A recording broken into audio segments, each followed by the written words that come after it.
welcome back to My Gathering Basket. My name is Danelle. Thank you for joining me today. I am sorry it has been so long since I have chatted with you. My main excuse, and that's what it is, my main excuse is technology, because I have actually recorded and tried to put out a couple episodes that got eaten. I don't have a dog, so the only thing I have to blame is technology, right? But it's true. My other excuse is I have been super busy doing a lot of really boring things. So didn't really think that you'd be too interested in seeing a play-by-play of like 3 dozen dishcloths. I warned you last episode that the next few months might be pretty well just cup cozies and dishcloths, and oh my goodness, that was kind of a joke and it turned into reality. They say be careful what you wish for, be careful what you joke about too. I have been drowning in dishcloths and super loving it, which just floors me. I truly thought by now I would be completely bored. And if this is your first episode with me, well, first off, hello, thank you for coming. And if you have watched me in the last few months, you know that I made a crazy commitment to make an insane number of dishcloths for Operation Christmas Child. I committed to not making, but donating 200 dishcloths. Actually, they're washcloths for kids, but same thing as a dishcloth, right? So I have been very busy working on that. I also told you last time that I had a chance to sell some dishcloths at a local gift shop. I took 3 and then they called and they wanted more. And well, I've been taking a bunch of dishcloths pretty much every week to them. I thought I was caught up because it would be pretty much Christmas gifts at this point that they were selling them for. And so I thought, well, they'd probably be about done. I think I took about, I don't know, 12 or 15 in maybe about 10 days ago. And I thought I was done. So I was working on my washcloths again. And then I got a call 2 days ago from them saying, we're out. Do you have any more? So I have been working on a bunch of dishcloths. I have also had some sweet friends that have donated dishcloths that they have made for this project. And oh my goodness, I know what the work involved is. So when my friend Claudia brought these 3, and then my friend Amanda brought those 3 to me, I know the gift that is. So thank you, ladies, very, very much. So that's 6 dishcloths. And then since I talked to you last, which has been a number of weeks, I think that's what I've gotten done. So let's see, 2, 4, 6, 8, 10, 12, 14, 16. And I think I have a couple others on the needles right now. And these are both, I have knitted ones and crocheted ones. So this is the linen stitch. It doesn't have a pattern. It's literally just the linen stitch squares. And then I've done some straight knitted, some diagonal, grandma's favorite dishcloth, just all sorts of different things to keep it interesting. So I have a good start, considering that these aren't due till next October. I'd like to get them done earlier than that, but at least I have that amount of time. So that's what I've been doing there. And then for the gift shop, I've been doing just crocheted ones. I would love to do knitted, but the crocheted work out so much quicker and people seem to really like them. So that's what I have done for the gift shop. And I think I told you last time I've been doing these in sets. So I'll probably do, oh, I'm not really sure. Like I'll do a set like that because it has the green and the yellow. It's kind of blowing out a little bit there. And then I have some kind of like this. Oh goodness, and I'm working on a bunch of white ones that I can put like with this yellow and white, and I think this kind of almost looks like gingham. I liked how that turned out.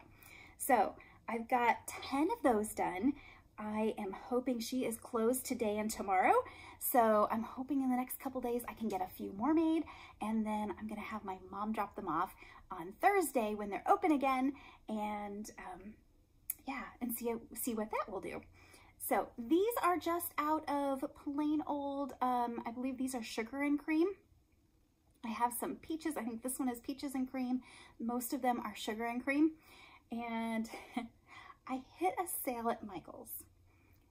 I didn't know they had, I know Hobby Lobby does a lot of sales, just kind of, I think they did a third off on all their yarns, and they'll do that every few weeks. Well, Michael's had a big sale on all their yarn as well. And I didn't know that they did coupons for everything, your whole purchase, including sale items.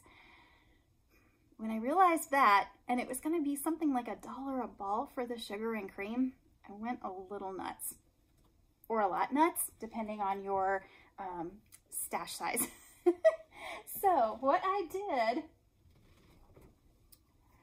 I have this cake stand that I actually bought it to display yarn on.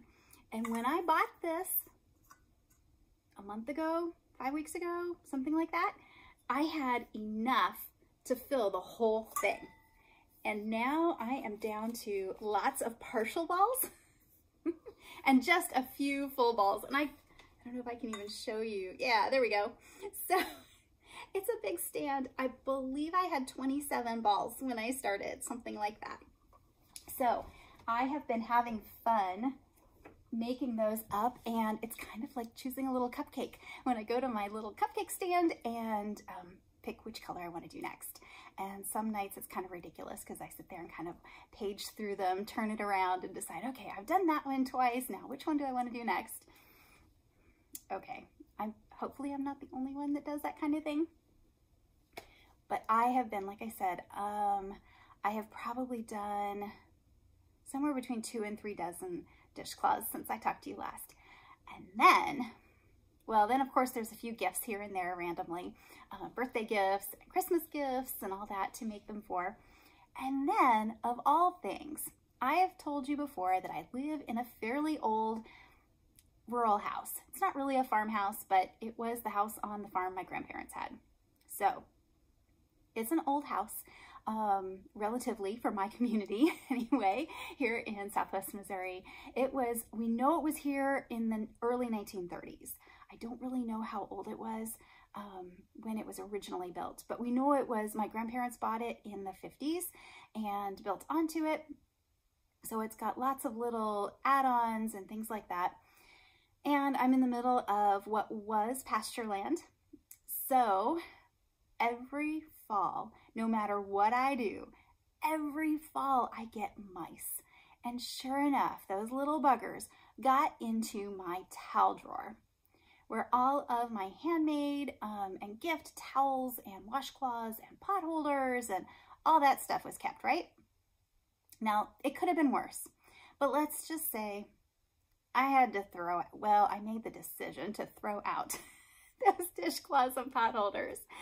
So I am starting over from scratch. And what I've been doing is, as I make these dishcloths, I have a lot of pieces, right? Because in a sugar and cream, like this size, in the variegated, it has 2 ounces. The solid colors are 2.5. Out of the 2 ounces, I can get about 1.5 dishcloths out of that, the way I make them in crochet. And then in the solid colors, I can get an easy 2. For example, where did I put it? Somewhere I had, so I've got, I think it was this much. So I had 2 and this much left from doing the solid yellow. So what I've been doing is, as I finish up, I'll use like the half and combine it with a solid color to make a full dishcloth. And then when I get down to this, it's not really enough to make it worth having a bunch of ends in, especially for ones I'm going to sell. So I've been knitting, because it takes less yarn. So I've been knitting, like that's 2 or 3 different small pieces, leftovers. And then I'll add in, as I get different colors that'll at least halfway coordinate. I don't really care, but I'm trying to sort of half coordinate them. So I'll be adding this yellow in next, and then making dishcloths out of scraps for me to go in my drawer. So I have dishcloths for gifts, dishcloths for my Operation Christmas Child, these, the ones that I am selling, this kind, and then my scrap ones for me. Like I said, I'm actually enjoying it. That's the part that just cracks me up a little bit. I don't typically like to do the same thing over and over. But I don't know about your December. Mine has been crazy with work, even more than holiday stuff, but it just seems like it has been jam-packed. And I have some sweater projects that I am sort of picking up here and there, not doing much on, but there's just something nice about coming home, especially when you're having to work some overtime and you come home, plop in your chair and just pick up something that is totally mindless, and I can get it done in one sitting. So I have very much, in fact, I have put myself on a limit of how many dishcloths I can do in a day or in a week. And sometimes it's hard to stick to that because I would much rather do that than most other things. So, and one other fun thing is, because I can sell the ones at the gift shop, I'm actually able to take the money that I earn from that, because I got the yarn on sale, and then I can sell those. I can keep the money from that and buy the yarn to do the ones, because I really like making the washcloths, the face cloths, out of the Hobby Lobby I Love This yarn. It's just a little bit softer. In my opinion, the sugar and cream makes a great, it will last for a long time. I've used many of them, and I have a lot of friends that really like it, that are non-knitters, and so I'll make them for them. This is a little bit softer, the I Love This cotton, and I think it just makes a really, really nice, especially for kids, a nice washcloth. So I have a kind of a self-supporting endeavor here with the Operation Christmas Child dishcloths. So that's what I've been primarily knitting.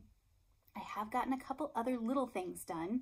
For example, and this won't take long to show, long time ago this summer, I had started a pair of socks out of the Cascade Heritage prints. I'm really liking this yarn. I have one sock done, and last time I took this out of the project bag, and definitely the last time I showed them to you, I had the ribbing done, and that was it. And I had a little bit of time on the go this last week, so I was able to get all the way down to, I have the Vanilla is the New Black ribbed heel all done, turned, and I am ready to go on the foot. So I have an actual purse knitting project that's not a washcloth. So it won't take me very long to zip down the foot and get I do have small feet, so it won't take me very long to get a few inches more done, and a toe worked. Hopefully, if you've seen my previous episode, hopefully this time this will fit. So that's been the other knitting. And then I do have a sweater that I've been working in pieces. I am on the very last piece, and I am actually up to the neck shaping. So I have all of this is going to have a zippered placket. So I have the placket all done. So I am literally up to here, and I'm ready to start the neck shaping. I would have had that finished the other night, but it involved a little bit more math and a little bit more of the at the same time do this type of thing. And if you are a sweater knitter, you know what I mean when you start having to do something in the middle and something in the sides, and it was probably about 10 o'clock at night, and I knew that wasn't going to end well. So I am super close to having that sweater finished, and then I have to sew it up and then hope it fits. I've been measuring as I go, and in theory, it will fit my silhouette, but it's always a little bit nerve-wracking to me. I don't mind sewing up a sweater, but it's always a little nerve-wracking. Is it actually going to fit when I get it all put together? I am hopeful. I am really hopeful. And once I get that sewn up, then all I have to do is add the, well, it'll have a little bit of a ribbed collar, a high collar, and then sew in the zipper. And I'll have that piece done. So I'm really hoping that will work, because if it does, I have about 3 more from that book planned. And this is the book by Melissa Leapman. I didn't bring it over here to show you. Wasn't even thinking about that. But it's the Melissa Leapman Pullover Possibilities, which is basically a choose your own adventure sweater knitting book. It has a section on fronts, a section on backs, a section on sleeves, and you just kind of mix and match what you want and make your own pattern. So I really like the idea, and I'm hoping that will work, because I have a whole bunch more that I want to make. And because of that, she does have some simple edgings and trims, accessories, pockets, collar patterns, that kind of thing. But they're pretty much all based on a stockinette. And I'd really like to try some, because I have all of one sweater almost under my belt, right? As far as kind of doing my own design. So I've been beefing up my knitting library. And the reason being, I had a gift card from work, you know, one of those work anniversary gifts, and you can have a set of mixing bowls or a watch or a piece of art or a necklace, or, oh yeah, you can have an Amazon gift card if you'd rather. I took the I'd rather option and got the Amazon gift card, and I've been kind of buying off my wish list of books that I've had over the last, I don't know how many years. And what I found is, because they're books that have been on my wish list for a while, now I can get used copies. So I was able to make that gift card stretch quite a ways by getting used copies. Now, some I got new and some I got used. It's not always cheaper to buy used, and sometimes you can find good copies and sometimes you can't. So, and the fun part is, I ordered them like, oh, I don't know, a week or 10 days ago. And with holiday shipping and the fact that the used copies are coming from all over, and unfortunately like one at a time, I have books that will be arriving well into the new year. And I'm fine with that. I don't need them right away. And if it means less expensive shipping, and shucks, I'll be getting gifts for the next 6 weeks. So some of the ones that I have gotten so far, my friend Alanda has this one, and I keep borrowing it from her. So Alanda, I know you watch, and I won't have to borrow this from you again when I need to do a tubular cast on. So this one is wonderful. It's a great resource. I've seen it recommended by many people. Cast on Bind Off. It's by Leslie Ann Bestar, and it is just full of really good, it's spiral bound. I love spiral bound. And the directions so far, everyone that I have done, the illustrations are great, very well done. Not everything in here, of course. And the nice thing is, it has, like I said, not everything, but my goodness, 54, that will get you pretty much everything you need. If there's something that's not in here, it's probably described in the pattern, and there's lots of other cast on bind off type books, but this one will get me a long ways. And it's a small book. So I have fairly small hands, but it's just hand size for me, which means it will fit in a knitting bag, in a backpack. It's very, very portable. And like I said, I love spiral binding. So that was one that I have been wanting for a couple years now. And then 750 knitting stitches, the Ultimate Knit Stitch Bible. And this one I think is just a collection. It's based on, if you are familiar with the Harmony guides, but it is just, and I kind of did this by recommendations. This wasn't one that I knew, but it just has pages and pages and pages. It's a stitch dictionary, and the Harmony guides are very well known. It has cables, it has lace, it has color work. You'll see that as a theme here. I really think this Castle Windows pattern would be fun. So I haven't honestly even looked in most of these. Like, you're seeing more of this book than I have seen yet. It just arrived a couple days ago. I've been working since and haven't had a chance to really dig into it. So I'm excited to be able to use some of these knit stitches in the silhouettes in the Melissa Leapman Pullover Possibilities book and just kind of put some of these together. So that was another one. And then just a few minutes ago, I opened up my mail and this one arrived. And you guys, this was a used one. And honestly, I've had brand new books come through the mail that looked more beat up than this. It's beautiful. There's no marks in it. And if I remember right, I think it was like $6 or $8 off of the new price. So this is the Mary Jane Mucklestone guide, Knitter's Directory 200 Fair Isle patterns, or motifs, sorry.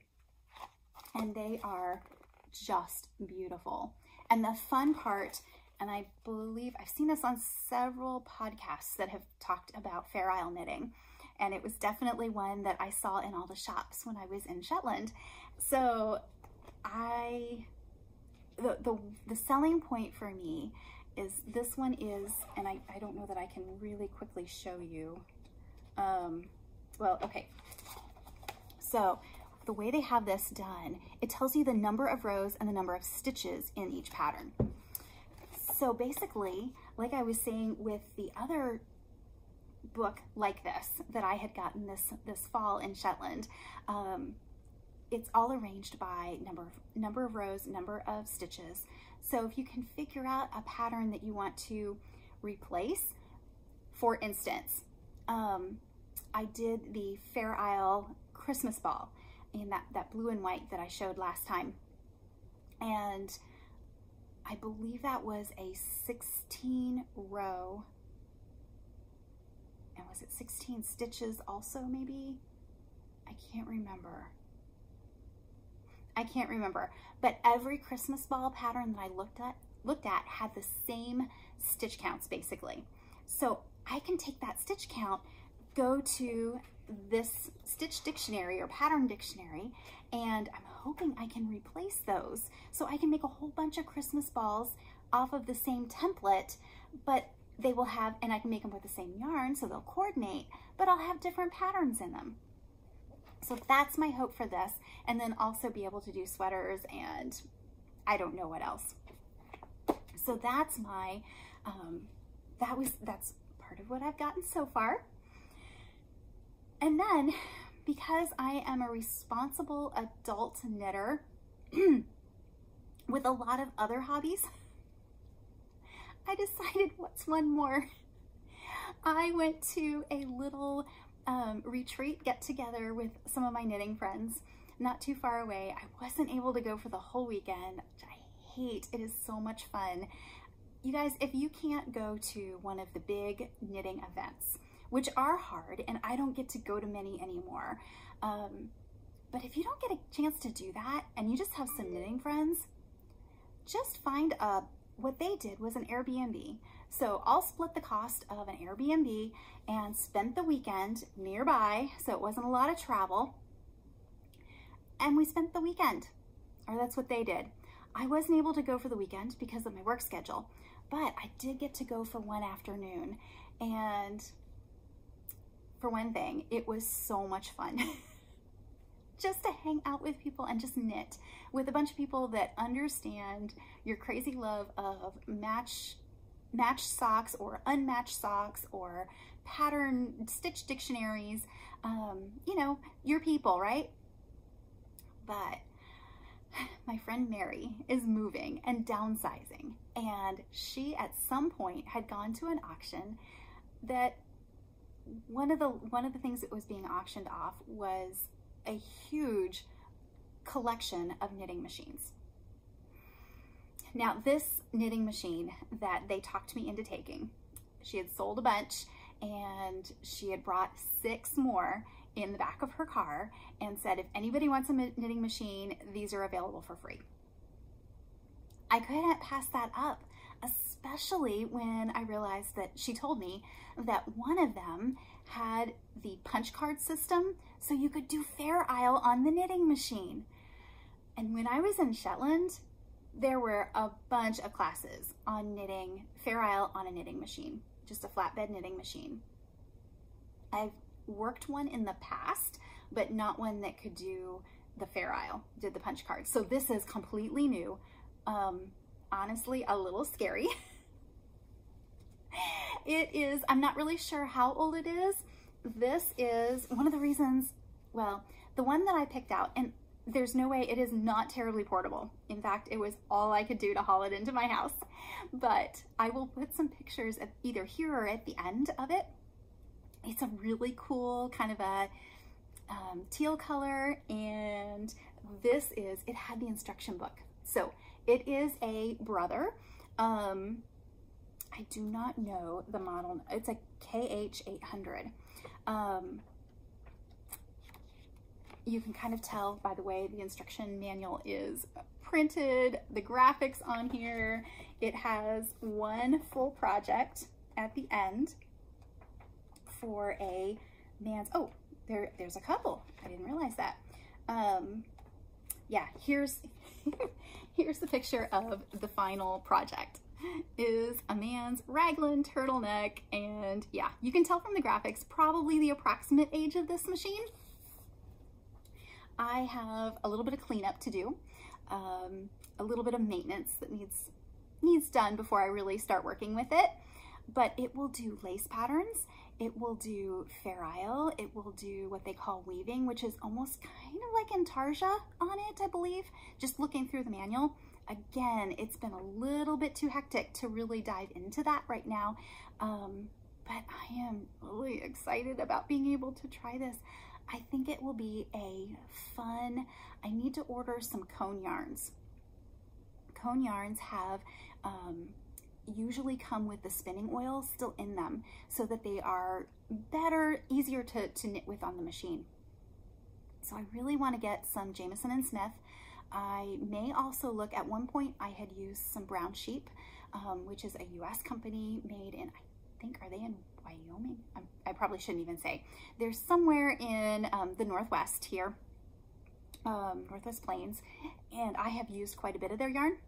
And at one point I had bought some on cones. I don't have that anymore, but I'm thinking I might be able to, just to play with, I might be able to get some of their yarns. I have some friends that are dealers for them, so I may check and see if they could order me some cone yarns from them. And that's a little bit easier. Like I said, the spinning oil in them makes it a little easier to slide through the machine. And then when you wash them out, it really blooms nice. So, and it's also, you don't have all the ends. The tension is better when you're working off of a cone. So that's kind of what I'm hoping to do after the first of the year, is get some inexpensive wool yarn that I can play with. And then I am going to, yeah, I'm hoping, I have so much planned for the beginning of the year, but I'm hoping I can understand it and make this work. I've had circular sock machines before. I really enjoyed those. So I'm hoping I can make a go of this, especially understanding the punch card. So as I was noodling around Amazon trying to find the knitting books that I wanted, I put in, I think I just put in the search, Brother knitting, flatbed knitting machine, to see what would come up. And I found a whole bunch of things. I almost went a little, I probably did go overboard. I bought 2 books and a set of new punch cards. I wasn't sure if I would even be able to, I thought maybe I'd have to go to eBay to get the punch cards. Well, it turns out they still make them. They work for the machine I have. So I bought a bunch of blank ones, and then I found out you can get pre-punched patterns. So I will try this, and then oh my goodness, guys. I found so much. So this is where I started, hand knits by machine. And this goes in how to take a knitting pattern you already have for hand knitting, AKA all of those silhouettes that I have the patterns for, and then how to convert them into a machine knit for a flatbed. And not only that, I literally haven't opened this book yet, but from the description, it's supposed to have how to convert the punch cards to make lace. And then there's another chapter for how to do the Fair Isle. So patterns like that. I think this is going to be so much fun. I think this is going to be a tremendous rabbit hole for me. There are so many ideas in here, and if I can learn how to do this, I'm going to need to put myself on a copier and copy myself once or twice so I can do all these things and learn them. So I have this one already in my possession, and then I have another one. This one was new, and then I have a used copy of a Stitch dictionary for flatbed machines. Who knew? So those have been my purchases lately, and my new rabbit holes.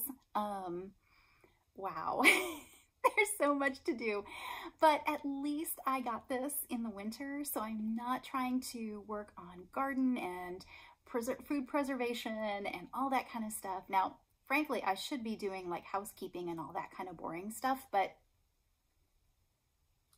when somebody offers you a really nice knitting machine, it wouldn't be responsible not to do the work and do the research, right? Say right.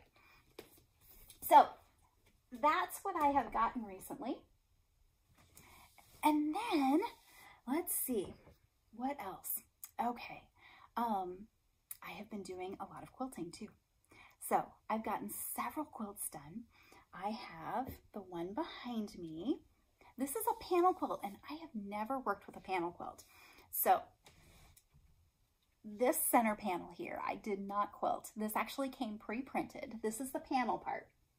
So I found this at the quilt shop that I work at, and I have been looking at this thing for months and wasn't sure how I would put it together, what I could do with it, but I really, really liked it. So, and panel quilts are kind of a, you just have to find some coordinates. There's a lot of patterns out there for panel quilts, but I'd never put one together. So I gave it a try, and I don't know, I'll put some pictures at the end because it's really hard to show a whole quilt, but there is a pattern, and I'll link to the information below. Very simple. All of the border, it was a couple borders and a lot of half square triangles. So if you're a quilter, you know they are not terribly hard to do. Just a lot of the same thing over and over. And then how you put it together makes this zigzag around the edge. And I thought that turned out so pretty. So just a very snowy, all of the patterns in it are kind of snowflake, either in the motif or kind of inspired, and some nice black and white polka dots, because who can resist those? And then I was able to put it on my long arm machine and quilt it with a bunch of snowflake patterns in it. And again, I'll put some close-up shots at the end so you can see that. But this was one of those quilts, one of those projects, which I don't have too many of, and you guys know that, where when I finished, I stood back, looked at it, I hung it on my clothesline to take some pictures, and it was just one of those, wow, this turned out exactly like I wanted it to turn out.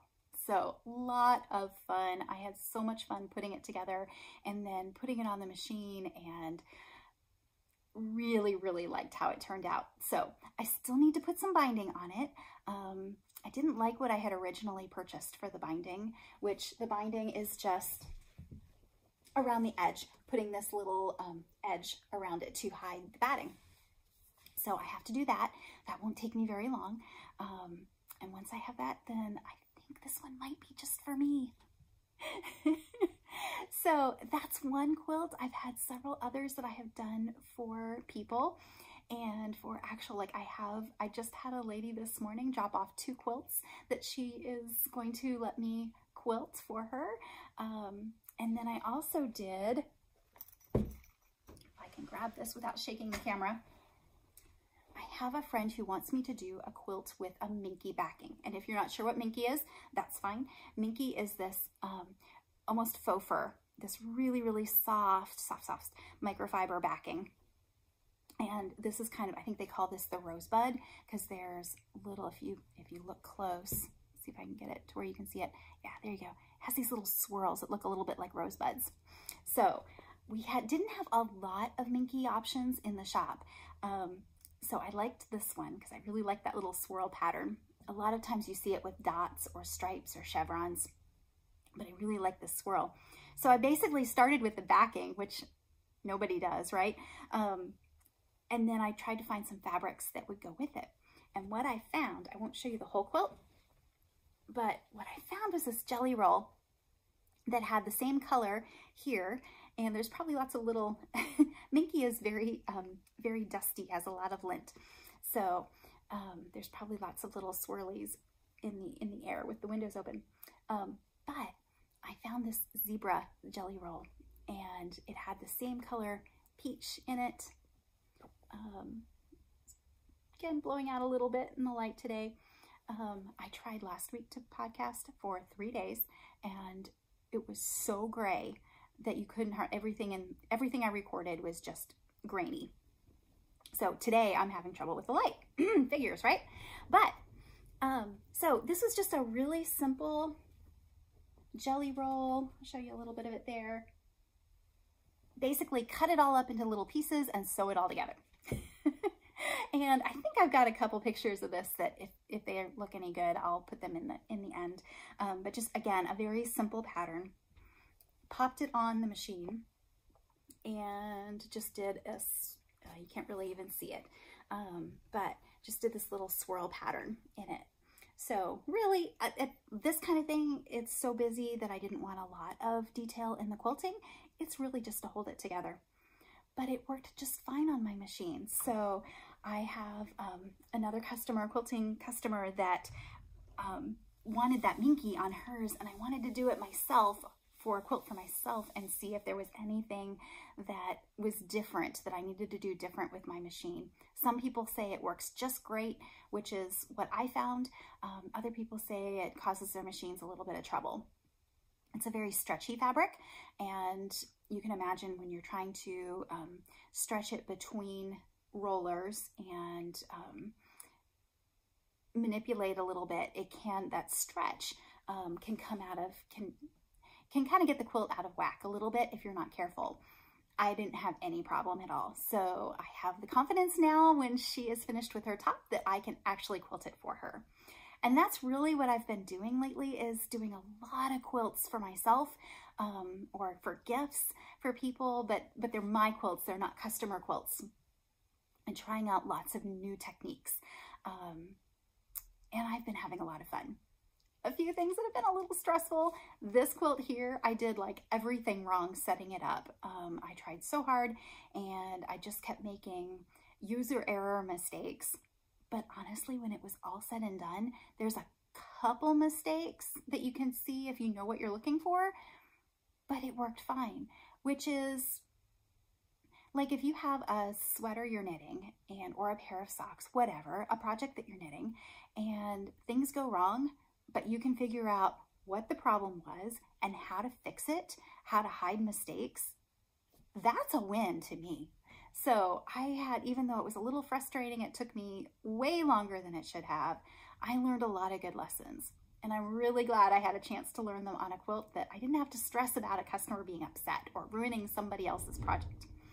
So that was very rewarding. Frustrating at the time, but rewarding in the end. And I have a bunch more quilts. I've got 2 more that are mostly cut out. I have some table runners that I want to do for me. And then I, with great fear and trepidation, put an ad in our local paper saying that I was ready to accept quilting and that I could do Christmas quilts yet. Still have a couple weeks, and if somebody is really fast at putting on the binding themselves, I can get the quilting done pretty quickly. So I've had a couple people respond to that ad and have contacted me. Fortunately, nobody is in a rush and having to have it before Christmas, which is even better yet. But I have a bunch of people that have said that they will call me as soon as they have quilt tops done. So that's scary and exciting all together. So I think that has been my knitting, my crocheting. I have not touched my spinning wheels. I have done nothing basically in the homesteading. I have had people asking me about my worms, and I don't talk about them very often, but I do have 3 colonies of composting worms that I am farming, so to speak. I saw the cutest little meme on one of the, there's actually composting worm groups on Facebook. There's a group for everything, right? I belong to several of them. And somebody posted this little meme and it said, all I want for Christmas is enough worm colonies to compost all of the Amazon boxes that I'm getting right now. And that's pretty much true. Like a lot of you have been doing a lot of online shopping, and of course everything comes in cardboard boxes, which is great because I can take those down and run them through my shredder, and then it's worm food. So right now the worms are eating well. And they are actually doing very well. I need to get in there and harvest a bunch of the castings, which is what you use for planting for plants. And I don't have a lot. I'm not farming these guys intensively, so I will have plenty to repot my houseplants. This guy desperately needs to be repotted, so I can mix. You don't really use all worm castings. You really like 10% in a potting mix is about all you need. So I will have plenty to mix up a couple tubfuls of potting soil with my own worm castings, and hopefully they will do very well. So basically, I am taking my Amazon boxes and my food scraps and I'm converting them into potting soil. So there you go. And today I spent a little bit of time this morning crushing up eggshells that I had dried and taking all of the scraps from Thanksgiving that I had put in I usually freeze my food scraps. And so I blended those all together, just mixed them all up with coffee grounds and ground up eggshells, and gave my worms their Thanksgiving feast a little bit late. But they are eating well today. And I am hoping in the next few weeks that I can take a day and just work on harvesting the castings. So if I do that and it works out, I might try to take a little bit of footage. I know that doesn't interest a lot of you, but for those of you that have been asking, maybe I can get a little bit of footage on that and pop it in an episode here in the next couple months, maybe? We'll see. I don't know. I start with a plan and it doesn't seem to ever work out. So that's my intention anyway, for what it's worth. So knitting, crocheting, worm farming, quilting, and knitting machining. Is that a word? I'll have to come up with a term for that one too. But basically, I think that's about it. I will see you in a couple weeks. Hopefully I'll have some more than just dishcloths. Man, I would sure love to have that sweater put together and be able to wear that on the next episode. I don't know if that's even a possibility, but I would really like to be able to do that. So I thank you so much for joining me, for listening to me ramble. For those of you that say that my ramblings are even interesting, thank you so much for spending some time with me. And hopefully I will have lots to show you next time. I will see you in a couple weeks, hopefully. Hopefully it won't be another 5 or 6 again till the next one. But until I do see you, may your basket just overflow with blessings. I hope this end of the year is going well for you and that you are able to get in a little bit of crafting time. Thank you once again. I will see you hopefully soon. Bye for now.